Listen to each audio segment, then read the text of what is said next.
Yes guys, ಎಲ್ಲರಿಗೂ ಕೂಡ ನಮಸ್ಕಾರ.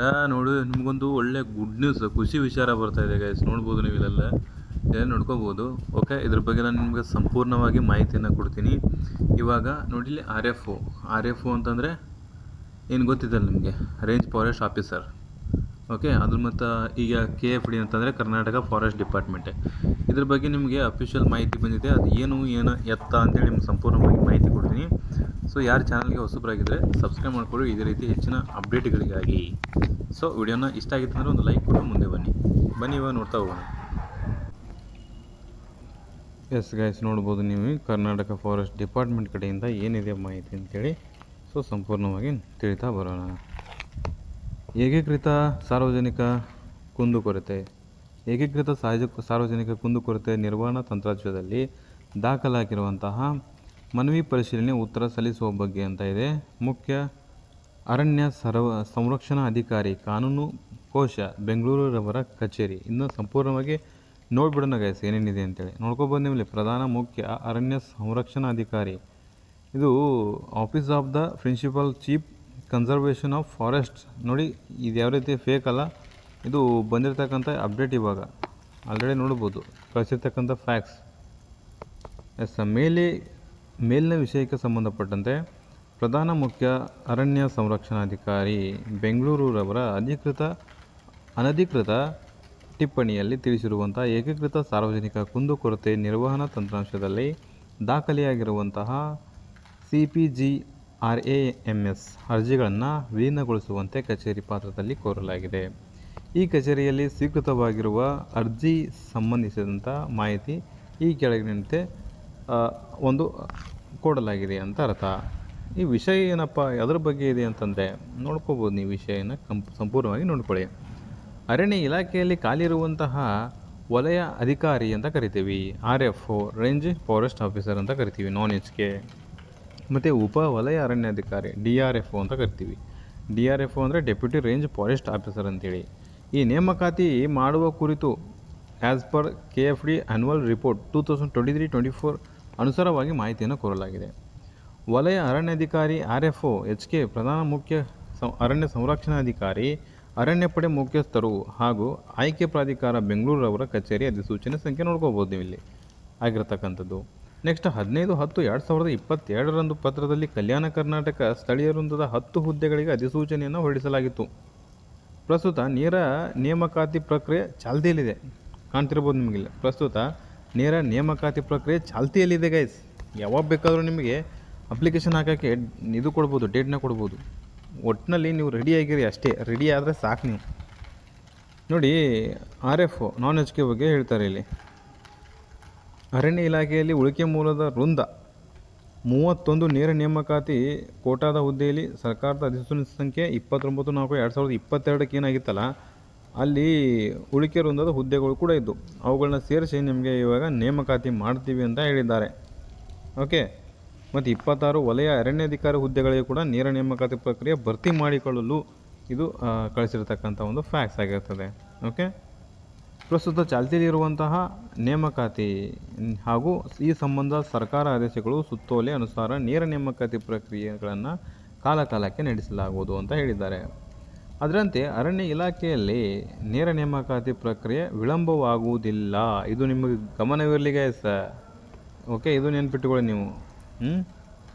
ಕಾಲಕಾಲಕ್ಕೆ ನಡೆಸಲಾಗುವುದು ಮತ್ತು ಯಾವುದೇ ರೀತಿ ವಿಳಂಬವಾಗುವುದಿಲ್ಲ ಅಂತ ಹೇಳಿದ್ದಾರೆ. ಅದರಂತೆ ಅರಣ್ಯ ಇಲಾಖೆಯಲ್ಲಿ ನೇರ ನೇಮಕಾತಿ ಪ್ರಕ್ರಿಯೆ ವಿಳಂಬವಾಗುವುದಿಲ್ಲ. ಕೆಲವು ಅಭ್ಯರ್ಥಿಗಳು ಮಾತ್ರ ನ್ಯಾಯಾಲಯದಲ್ಲಿ ಪ್ರಕರಣಗಳನ್ನು ದಾಖಲಿಸಿದ್ದು ಅವುಗಳನ್ನು ಇತ್ಯರ್ಥಗೊಳಿಸಲು ಇಲಾಖೆ ವತಿಯಿಂದ ಸರ್ಕಾರದ ವಕೀಲರ ಮೂಲಕ ಸೂಕ್ತ ಕ್ರಮ ಕೈಗೊಳ್ಳಲಾಗುವುದು. ಎಸ್, ಯಾವಾಗ ಬೇಕಾದರೂ ನಿಮ್ಮದು ಇವಾಗ ನೋಟಿಫಿಕೇಷನ್ ಹೊರಬೀಳಬಹುದು. ಯಾಕಂತಂದರೆ ಇದೇ ರೀತಿ ಎಲ್ಲವೂ ಫಸ್ಟ್ ಪ್ಯಾಕ್ಸ್ ನೋಟಿಫಿಕೇಷನ್ ಬರ್ತವೆ. ಅದಾದಮೇಲೆ ನಿಮಗೆ ಸಂಪೂರ್ಣವಾಗಿ ಅಪ್ಲಿಕೇಶನ್ ಹಾಕುವಂಥ ಒಂದು ಸಿಚುವೇಶನ್ ಬರ್ತದೆ. ಅರ್ಥ ಆಯ್ತಾ? ಕೆಲವು ನ್ಯಾಯಾಲಯ ಪ್ರಕರಣಗಳಲ್ಲಿ ಈಗಾಗಲೇ ಅಂತಿಮ ಆದೇಶಗಳನ್ನು ಹೊರಡಿಸಲಾಗಿದ್ದು ನ್ಯಾಯಾಲಯದ ಅಂತಿಮ ತೀರ್ಪುಗಳು ಆದೇಶಗಳಿಗೆ ಒಳಪಟ್ಟು ನೇಮಕಾತಿ ಆದೇಶ ನೀಡಲಾಗುವುದು ಅಂತ ಹೇಳಿದ್ದಾರೆ. ಇವಾಗಲೂ ಒಂದು ಸ್ವಲ್ಪ ಕೋರ್ಟ್ ಕೇಸು ಅದು ಇದು ಸ್ವಲ್ಪ ಇದೆ ಸಮಸ್ಯೆ. ಓಕೆ, ಅದಕ್ಕೆ ಸಂಬಂಧಪಟ್ಟಂತೆ ಹಳಿ ನೇಮಕಾತಿಯಲ್ಲಿ ಅದು ಇದು ಗೊಂದಲಗಳಾಗಿರ್ತವೆ. ಸೊ ಅಭ್ಯರ್ಥಿಗಳು ಕೋರ್ಟಿಗೆ ಹೋಗಿರ್ತಾರೆ. ಹಿಂಗಾಗಿ ಸ್ವಲ್ಪ ಸಮಸ್ಯೆ ಆಗಿರ್ತವೆ. ನೇಮಕಾತಿಯಲ್ಲಿ ಸ್ವಲ್ಪ ವಿಳಂಬ ಹೊಸ ನೇಮಕಾತಿ ಆಗದೇ ಇರೋದು ಈ ಥರದ್ದೆಲ್ಲ ಸಮಸ್ಯೆ ಆಗ್ತದೆ. ಬಟ್ ಅವೆಲ್ಲ ಇನ್ಮೇಲೆ ಆಗಲ್ಲ. ಇನ್ನು ನೇರ ನೇಮಕಾತಿ ಆದಷ್ಟು ಬೇಗ ಆಗ್ತವೆ. ಆಲ್ರೆಡಿ ಪ್ರಕ್ರಿಯೆ ಕಾಲಕ್ಕೆ ನಡೆಸಲಾಗುವುದು ಅಂತ ಹೇಳಿದ್ದಾರೆ. ಓಕೆ, ನೆನಪಿರಲಿ, ಯಾವಾಗ ಬೇಕಾದ್ರೂ ನೋಟಿಫಿಕೇಷನ್ ಆಗ್ಬೋದು. ಎಸ್ ಗೈಸ್, ನೋಡ್ಬೋದು ನೀವು ಯಾವುದೇ ರೀತಿ ಟೈಮನ್ನು ವೇಸ್ಟ್ ಮಾಡೋಕ್ಕೆ ಹೋಗ್ಬೇಡ್ರಿ. ಸೊ ಅಪ್ಲಿಕೇಶನ್ ಬಿಟ್ಟ ತಕ್ಷಣ ನೀವು ಅಪ್ಲಿಕೇಶನ್ ಹಾಕಬೇಕಾಗಿರ್ತದೆ.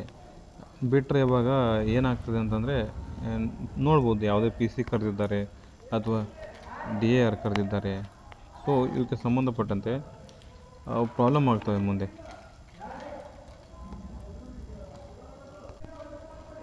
ಸೊ ಅದಕ್ಕೆ ಮುಂದೆ ಸರ್ವರ್ ಪ್ರಾಬ್ಲಮ್ಮು ಅದು ಇದು ಆಗ್ತವೆ. ಸೊ ಬಿಟ್ಟ ತಕ್ಷಣ ನೋಟಿಫಿಕೇಷನ್ ಬಿಟ್ಟ ತಕ್ಷಣ ನಮ್ಮ ಚಾನಲಲ್ಲಿ ನಾನು ಅಪ್ಡೇಟ್ ಕೊಡ್ತೀನಿ. ಸಬ್ಸ್ಕ್ರೈಬ್ ಮಾಡ್ಕೋಬೇಕಷ್ಟೇ ನೀವು. ಸಬ್ಸ್ಕ್ರೈಬ್ ಮಾಡಿಕೊಂಡ್ರೆ ನಮ್ಮದು ನೋಟಿಫಿಕೇಷನ್ ಯಾವಾಗ ಬೇಕಾದರೂ ಬಂತಂದರೆ ನಿಮಗೆ ಹೇಳಿಬಿಟ್ಟಿರ್ತೀನಿ ನಾನು. ಸೊ ಸಬ್ಸ್ಕ್ರೈಬ್ ಮಾಡ್ಕೊಳ್ಳೋದು ನಿಮ್ಮ ಜವಾಬ್ದಾರಿ ಆಗಿರ್ತದೆ. ಮಾಡಲಿಲ್ಲ ಅಂತಂದರೆ ಮಿಸ್ ಆಗ್ತವೆ ನೋಟಿಫಿಕೇಷನ್ಗಳು ಅಷ್ಟೇ. ಮತ್ತು ಈ ವಿಡಿಯೋ ನಿಮ್ಗೆ ಏನಾದ್ರು ಹೆಲ್ಪ್ ಆಗಿತ್ತಂದರೆ ಒಂದು ಸ್ವಲ್ಪ ಲೈಕ್ ಕೊಡಬೇಕು ಅಷ್ಟೇ. ಮತ್ತು ಇನ್ನೊಂದು ಸ್ವಲ್ಪ ನಿಮಗೆ ಇಷ್ಟ ಆಗಿತ್ತಂದರೆ ಮತ್ತು ಏನಾದ್ರು ಡೌಟ್ಸ್ ಇತ್ತಪ್ಪ ಅಂದರೆ ಕಮೆಂಟ್ ಬಾಕ್ಸ್ನಲ್ಲಿ ಕಮೆಂಟ್ ಮಾಡಿ.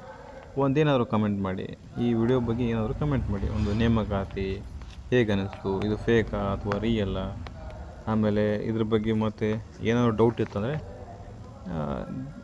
ನನಗೆ ಇದು ಮಾಡಿ, ಕಮೆಂಟ್ ಮಾಡಿ. ಓಕೆ, ಇದು 100% ರಿಯಲೇ ಗೈಸ. ಬಟ್ ಇದ್ರ ಬಗ್ಗೆ ಯಾವುದೂ ಡೌಟ್ ಬೇಡ. ಮತ್ತು ನಿಮಗೇನೋ ಇದ್ರ ಬಿಟ್ಟು ಏನಾದರೂ ಡೌಟ್ ಇತ್ತಪ್ಪ ಅಂತಂದರೆ ಕಮೆಂಟ್ ಮಾಡಿ. ಓಕೆ, ಇದು ಅಲ್ಲದೆ ನಿಮಗೆ ಇನ್ನು VAO ನೋಟಿಫಿಕೇಷನ್ ಇದೆ. VAO ಓಕೆ, VAO ಆದಮೇಲೆ ಈಗ ನಿಮಗೆ PDO ಇದೆ. PDO KPSC ಕಡೆಯಿಂದ ಆಗ್ತವೆ. KPSC ಆಮೇಲೆ SDA ಇದೆ. SDA ಆಮೇಲೆ FDA ನೆಕ್ಸ್ಟ್ ಇವೆ SDA FDA KA ಕಡೆಯಿಂದನೂ ಇದ್ದಾವೆ ಗೈಸ್. KA ಕಡೆಯಿಂದ ಆಮೇಲೆ KPSC ಕಡೆಯಿಂದನೂ ಆಗ್ತವೆ. KPSC ಕಡೆಯಿಂದನೂ ನೋಟಿಫಿಕೇಷನ್ ಆಗ್ತವೆ. KPSC ಏನು ಹೇಳಿದೆ ಅಂತಂದರೆ KPSC ಏನು ಹೇಳಿದೆ, ಜುಲೈ ತಿಂಗಳ ಒಳಗಾಗಿ ನಿಮ್ಮದೆಲ್ಲ ಹಳೆ ನೋಟಿಫಿಕೇಷನ್ಗಳನ್ನ ಸಂಪೂರ್ಣವಾಗಿ ಕ್ಲೋಸ್ ಮಾಡಿಕೊಂಡು ಎಲ್ಲ ಸಂಪೂರ್ಣವಾಗಿ ಮುಗಿಸ್ಕೊಂಡು ಹೊಸ ನೋಟಿಫಿಕೇಷನ್ನ ನೀವು ಸ್ಟಾರ್ಟ್ ಮಾಡಬೇಕು ಅಂತ ಹೇಳಿದ್ದೀರಿ. ಹಾಗಿದ್ರೆ ಹೊಸ ನೋಟಿಫಿಕೇಷನ್ ಯಾವಾಗ ಸ್ಟಾರ್ಟ್ ಮಾಡ್ತಾರೆ ಅಂತಂದರೆ ಇವರು ಸೆಪ್ಟೆಂಬರ್ನಲ್ಲಿ ಸ್ಟಾರ್ಟ್ ಮಾಡ್ಬೋದು ಅಂತ ಹೇಳಿದ್ದಾರೆ. ಸೆಪ್ಟೆಂಬರ್ನಲ್ಲಿ ಹೊಸ ನೋಟಿಫಿಕೇಷನ್ ಸ್ಟಾರ್ಟ್ ಮಾಡ್ಬೋದು ಅಂತ ಹೇಳಿದ್ದಾರೆ. ಸೊ ಇವು ಎಷ್ಟೆಲ್ಲ ಹುದ್ದೆ ಖಾಲಿ ಇದ್ದಾವೆ KPSC ಕಡೆಯಿಂದ, ಅವ್ರು ಯಾವಾಗ ಕರೀತಾರೆ ಎಲ್ಲ ಅವರು ವೇಳಾಪಟ್ಟಿ ಬಿಟ್ಟಿದ್ದಾರೆ. ಆ ವಿಡಿಯೋ ಯಾರು ನೋಡಿಲ್ಲ ಕೆಳಗಡೆ ಡಿಸ್ಕ್ರಿಪ್ಷನಲ್ಲಿ ಕೊಟ್ಟಿರ್ತೀನಿ.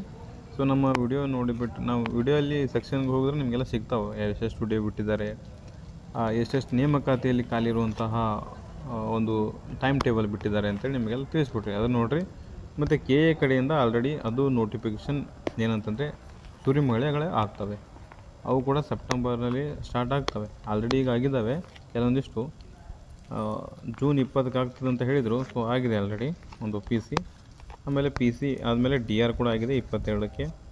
ಇನ್ನು ಅದೇ ರೀತಿ VAO ಆಗ್ತದೆ. KA ಕಡೆಯಿಂದ VAO ಆಗ್ತದೆ. ಇನ್ನು ಹಲವಾರು ನೋಟಿಫಿಕೇಷನ್ಗಳಾಗ್ತವೆ. ಅವು ಕೂಡ ಟೈಮ್ ಟೇಬಲ್ ಕೊಟ್ಟಿದ್ದಾರೆ. ಆ ವಿಡಿಯೋನು ಕೂಡ ಮಾಡಿದ್ದೀನಿ, ಯಾರು ನೋಡಿಲ್ವೋ ಡಿಸ್ಕ್ರಿಪ್ಷನಲ್ಲೂ ಇರ್ತದೆ ಮತ್ತು ನಮ್ಮ ಚಾನಲ್ ಚೆಕ್ ಮಾಡೋ ಇರ್ತದೆ. So thank you guys. ಮತ್ತೇನಾದ್ರು ಅಪ್ಡೇಟ್ ಇದ್ದರೆ ಅಪ್ಡೇಟ್ ಮಾಡ್ತಿರ್ತೀನಿ. ಸಬ್ಸ್ಕ್ರೈಬ್ ಮಾಡ್ಕೊಳ್ಳಿ. Thank you.